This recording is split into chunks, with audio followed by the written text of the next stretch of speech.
Alam mo ba na hindi lahat ng prutas ay ligtas para sa may diabetes?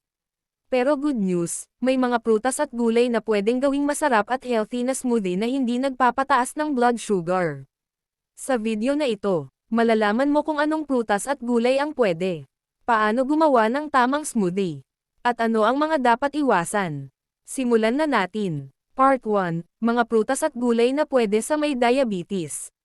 Ang mga ligtas gawing smoothie ay mansanas, kalahati lang. Bayabas, strawberry, blueberry, avocado, konti lang. Pipino, ampalaya, okra, spinach, kangkong, pechay, pomelo, konti lang. Tandaan, mas maraming gulay, mas mabuti kaysa puro prutas.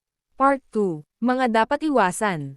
Iwasan ang asukal, honey, condensed milk, ice cream, chocolate syrup, sweetened yogurt, saging, marami, ubas, pakwan. Dahil mataas ang asukal ng mga ito at pwedeng magpataas ng blood sugar.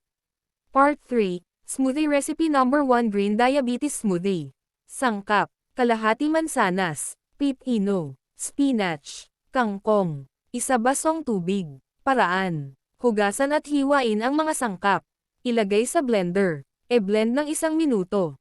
Inumin agad. Part 4, Smoothie Recipe Number 2 Ampalaya Okra Smoothie. Sangkap, kalahati ampalaya, alisin ang buto.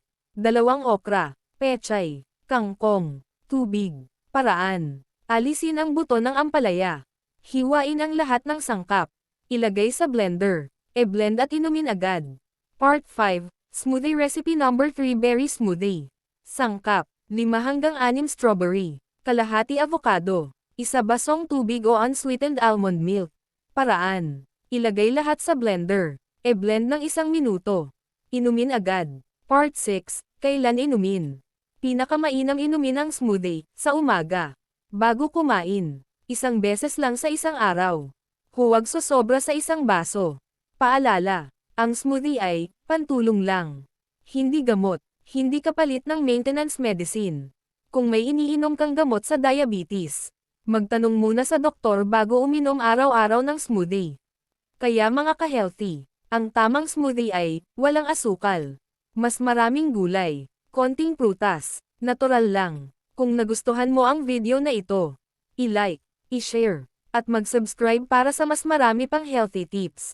Salamat sa panonood at ingat palagi sa kalusugan.